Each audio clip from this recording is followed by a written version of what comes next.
Chapter 5. On Sunday morning, Lionel shifted uncomfortably in the wooden pew of Holy Faith Church, the church his family had attended for years. Reverend Simmons was talking about someone he called the prodigal son, a boy who disobeys his father and fails at everything he's been asked to do. "Look at this young man. He's foolish. He's wasteful, irresponsible, a failure to his family," the Reverend went on. Lionel flinched, afraid that the sermon was about him. He knew it was wrong to fake Dad's signature and lie about school. Yet what choice did he have? There once was a time when he'd pray for things, but after Russell died and Mom's tour was extended, Lionel decided that God didn't listen to him. "And yet this son is not lost. None of us are," Reverend Simmons continued. Lionel shrank back in his pew.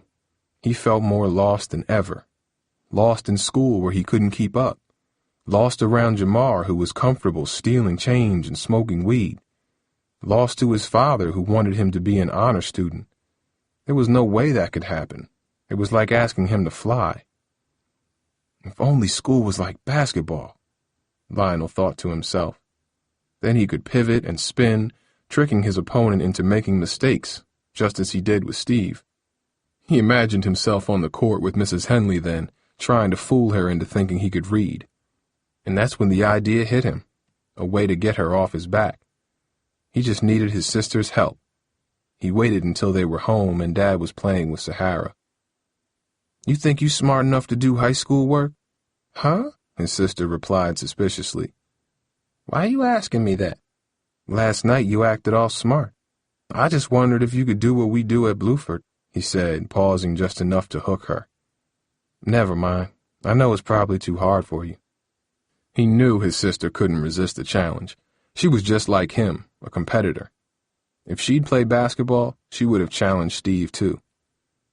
"What is it?" Lionel took out his English textbook and opened to page 62. The poem faced him like a puzzle.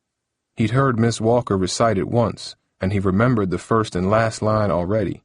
If he just listened to it again, he figured he could memorize it so he could say it out loud in Mrs. Henley's class. Then she would get off his case, and he wouldn't have to read anything else. "See if you can read this out loud," he said, handing her the book.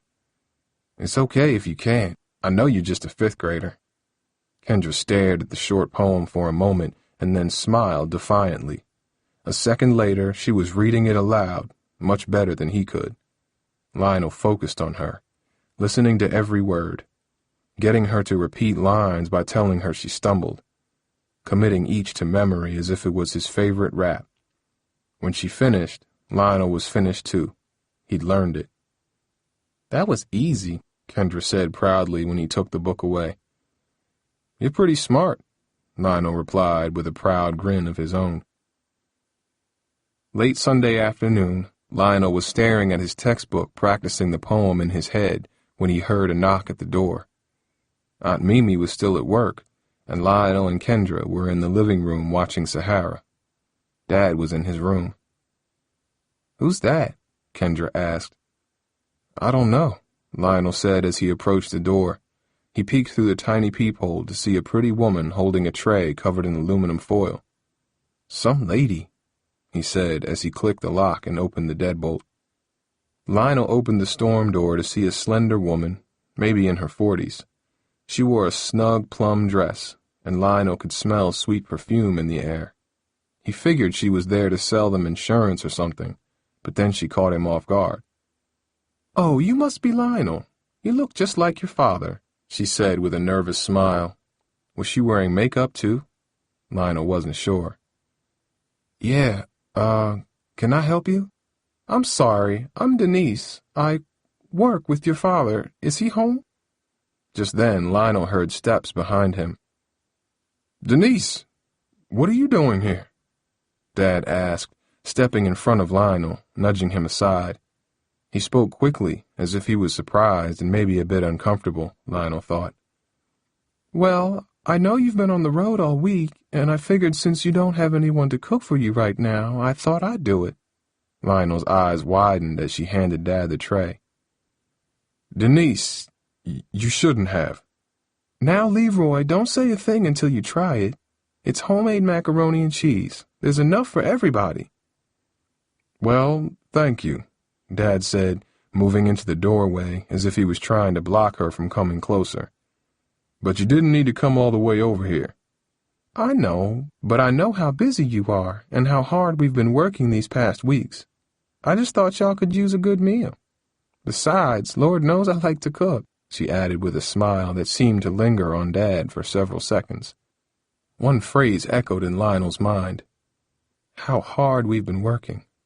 She acted as if she and Dad had some long history, and yet Dad had never mentioned her name before. Why? Well, we do like to eat, Dad said, shifting uncomfortably. Especially him. He nodded toward Lionel. Oh, I know how they can put it away, she said, looking at Lionel and Kendra as if they were on display. You two got a good father. He's always talking about you and saying what good kids you are. Lionel felt uncomfortable under the strange woman's gaze. What did she know? And why did she think they needed food, as if they were some sort of charity case or something? Worse, why did she smile at Dad that way? Would she do that if Mom were around? Lionel didn't think so. Can you put this in the fridge, Lionel? Kendra, why don't you help him make some room? But Dad, he doesn't need my help. Kendra, Dad insisted, flashing her a look. Okay, she grumbled and followed Lionel to the kitchen. Lionel dropped the heavy tray on the counter. It was warm and smelled delicious. The macaroni inside was golden and crisp just right, but Lionel wasn't about to eat it, not until he knew more about the strange woman who made it. How do you think he knows her? Kendra asked. You heard them. They're just friends from work, that's all, Lionel answered, trying to hide his concern from his little sister. By the time they'd put the food away, Denise was climbing back into her car. Dad waved weakly as she drove off. Once she was gone, he raced back to his room and didn't mention her until Lionel asked him about her that evening at dinner. She's just someone I work with, Dad said quickly between bites of macaroni and cheese. His eyes seemed focused on his plate as if he didn't want to see Lionel and Kendra's stares. Lionel thought about Dad's answer. Part of it didn't make sense. Before he knew it, he was asking Dad another question. But you're on the road all week, he said. How you spending time together if you're not even in the office? His father was about to take another bite, but stopped. Lionel could see his jaws tighten. Why do you sound like you're accusing me of something, Lionel? Dad barked, a flash of anger in his eyes. I told you she's my coworker. There's nothing more to discuss, you understand? Lionel shrugged, unsure what to believe. Waves of bitterness suddenly bubbled inside him as if Denise's visit had opened up some deep wound. Seems like you see her more than you see us, he blurted. His pulse was throbbing in his neck and his hands were suddenly trembling. There was burning in his eyes, too. Dad stared at him for several seconds and then leaned back in his chair and rubbed his temples wearily. I'm sorry I can't be here more right now, but I'm just trying to keep us afloat. You understand? Dad replied, a mix of sadness and hurt in his voice. Yeah, but I ain't floating, Dad. I'm sinking, and you don't even know it. Lionel thought as his father sighed, got up from the table, and stepped outside. Lionel walked to school in a daze Monday morning. He'd barely slept after talking with Dad. Even as he rehearsed his poem for Mrs. Henley's class, Lionel could hear questions bounce through his mind about Denise. Why had Dad hid her for so long? How did he spend so much time with her? Did Mom even know about her? The questions buzzed in his head as he climbed the steps to Bluford High and nearly collided with Dontrell. Yoel, what's up? He said, slapping his hand. I told you everybody'd be talking about Friday. I heard Tasha Jenkins put a video of you online. What?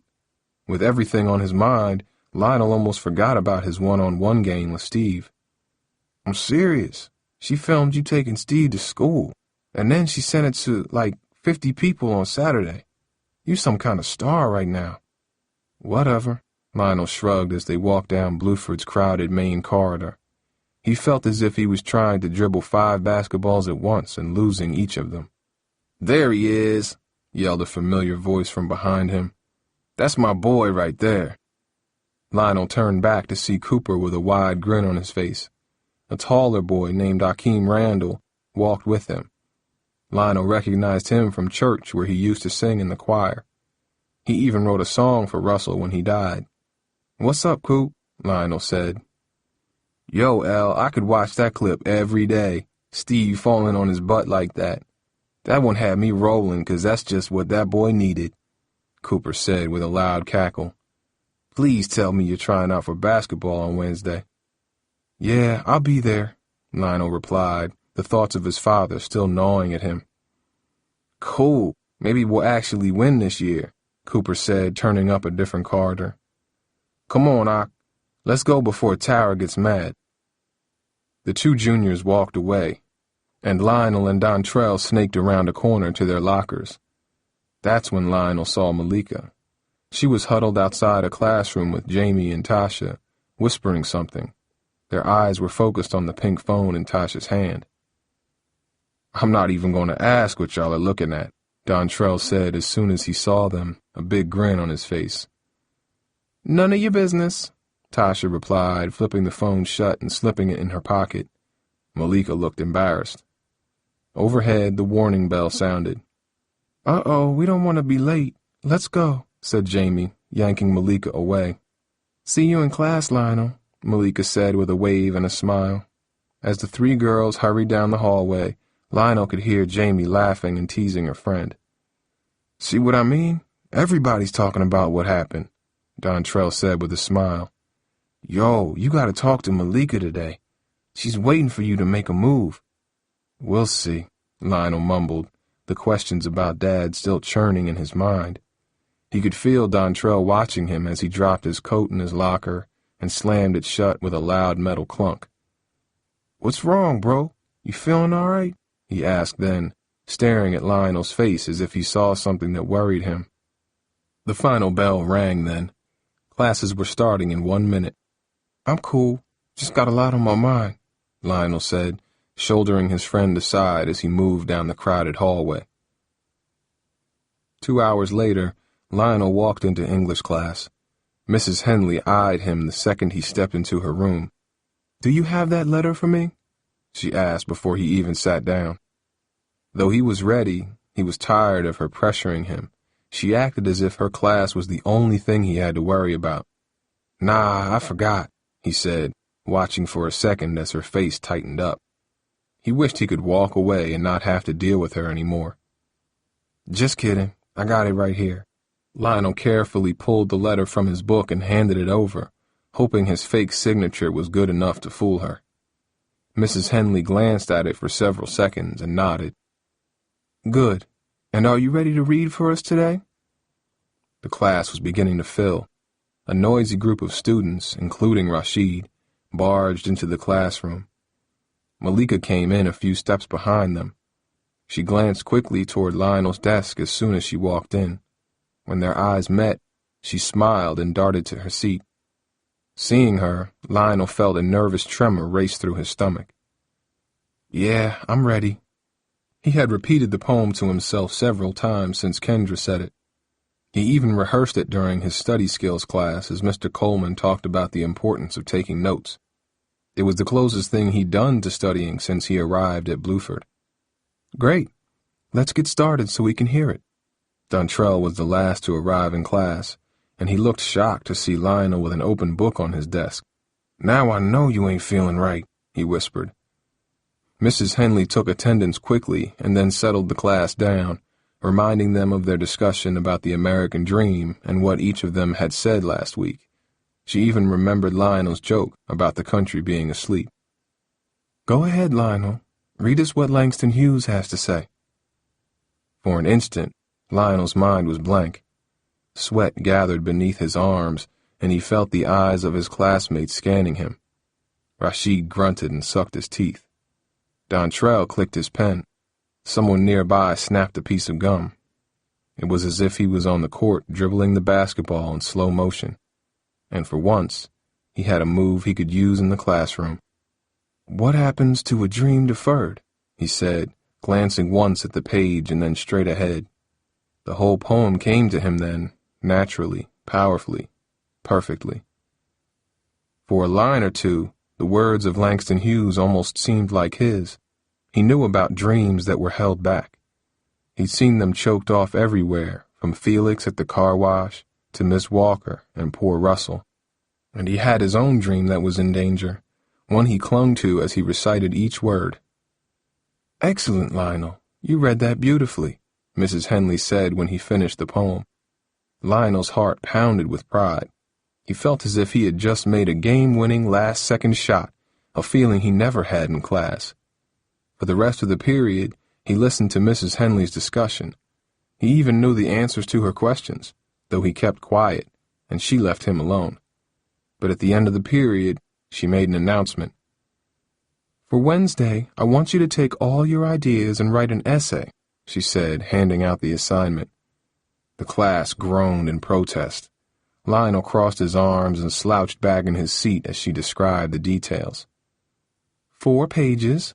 Use what you've read and experienced. What does the American dream mean to you?" Lionel shook his head in frustration. He'd done what she wanted, and now she was piling more work on. It was as if he was being punished for listening. "The final draft will be due next Friday and count as 25% of your marking period grade. It must be handed in on time. No excuses."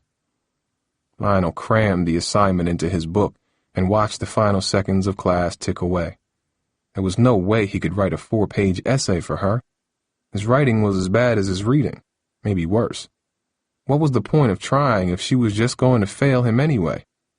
Too stupid for school. The old familiar chorus echoed in his head as the bell rang.